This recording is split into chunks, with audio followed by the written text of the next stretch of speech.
I don't know what is going on in St. Elizabeth, but of lately, St. Elizabeth name is been calling so often in all kind of illicit activities and unfortunate circumstances.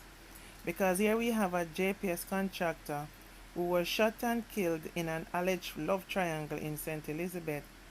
The deceased man has been identified as Orlando Blake. He was shot several times in the upper body moments after he reportedly found his common-law wife with another man at their home in Santa Cruz, sometime after 3:30 a.m. early Sunday morning.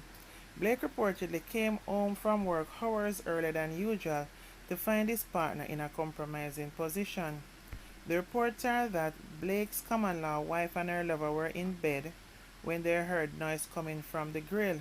The man, now alerted, reportedly went for his license firearm. He then fired several shots at Blake. The lovers then rushed the injured Blake to the hospital where he later succumbed to his injuries. It is also reliably informed that the common-law wife and Blake's alleged killer share a child together, and the alleged shooter is also said to be the husband of a police sergeant. The St. Elizabeth police are investigating. So let me get this straight. The shooter of Blake is the baby father to Blake's common-law wife, and the shooter is also married to a police sergeant. What a bangarang. So the deceased common-law wife was still sleeping with her baby father who married to a police sergeant. Oh, she brave so. You see stories like these, and them stories that make worse, make woman look bad, Because I know every woman I gotta do them things here. So the man get taken out coming into him own house. Nothing more than they thought it was burglar coming in, because that's something them do regular, and them never expect him to come home so early because he not generally come home so early. Jaja. This no look good at all, especially for a woman. So what the shooter got tell for him sergeant wife. In another unfortunate situation, a vendor was attacked and shot in the Kingston Craft Market and has passed. She has been identified as 53-year-old Audrey Hines, former president of the Craft Market Association and a resident of Bungna Close, Angel, Spanish Town, St. Catherine. Reports from the Banton police are that about 3:50 p.m., Hines was in the craft market where she sells her items when a lone gunman entered and asked for her by name. When she was identified, the man immediately opened gunfire in her direction. Onlookers alerted lawmen who upon arrival saw Hines with what appeared to be gunshot wounds. She was rushed to hospital where she was pronounced. The incident has sent shockwaves among other eaglers who ply their trade in the area. Investigations are still ongoing.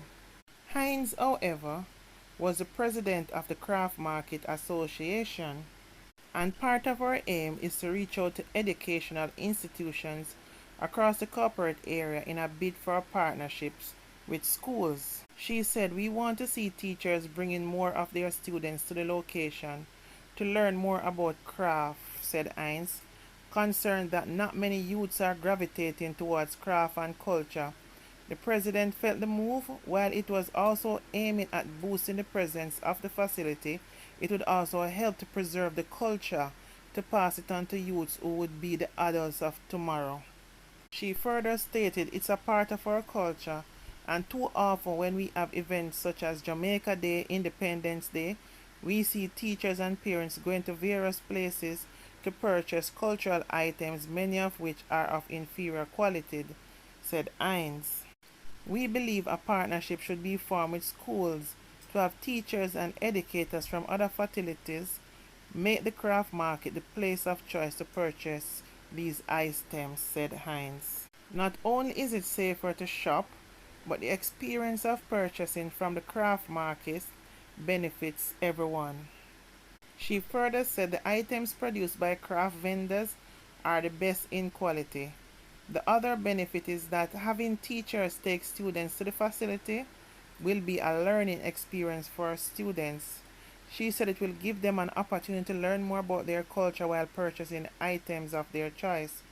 The president said she plans to reach out to the education ministry and various stakeholders in the tourism industry to take seriously the idea. The Kingston Craft Market is located at the corner of Port Royal Street and Ocean Boulevard in downtown. It's the capital city's largest open aircraft market. Fire of unknown origin last year, April, destroyed a total of 18 shops at the craft market, but everything is being slowly put back on track. However, with all the plans she had for the craft market, someone has taken her life. So there goes again another productive member of the society. Condolences to friends and family and the Old Craft Market Association on the passing of Audrey Hines. Now to news over in the Cayman Island that has Jamaica's fingerprints all over it. The Cayman Island Police Commissioner Derek Bryan says members of the police force recently seized a firearm that was reportedly used in at least 5 takeaways in Jamaica. Speaking with reporters, Bryan, who will be leaving the post in less than a week, said one of the many enhancements he has presided over during the last 7 years was the development of ballistics, and based on this, the territory is now a regional hub for firearm forensics. Since he took over the reins of the Royal Cayman Island Police Service, Bryan has presided over the most significant budget in its history, adding that the enhancement of the service led to significant successes, such as connecting the gun police seized with 5 killings in Jamaica dating back to 2019. He said the weapon, which somehow made its way to the Cayman Islands, is now part of a major investigation, indicating that the relationship between Jamaica remains very important. The police commissioner said many of the guns found in the Cayman have Jamaica origins. He also highlighted Jamaica as a source for most marijuana and other drug shipments. It would really be of great interest if they could match the gun with which murders, so at least we can definitely add some connection with a time and place and who. Wouldn't that be interesting? This is very good for the Caribbean. That would simply mean that Jamaica would not have to send all the way to America, Canada, or England for forensic support. It will be right here in the Cayman Islands. Very close. And I do, however, feel that sometimes you have criminals that come from there, come to Jamaica, come to hits, and go back. The only thing is that they travel by plane. Wouldn't they have been checked to find out if they have any guns on them, etc.? I don't know much about the coastline. Or could it be a situation where the exchanging of guns and ammunition for weeds and money, and like when a gun get hot, them just sell it to them because they're doing some transport shipment in the background? These things seems to have been going on for ages. It's just with the advancement of social media why so much information is coming to us so fast and so shocking. But good job, Cayman Island. Let's see how Jamaica deal with this and what information they will give us here in Jamaica on those guns and the murders that are connected to them.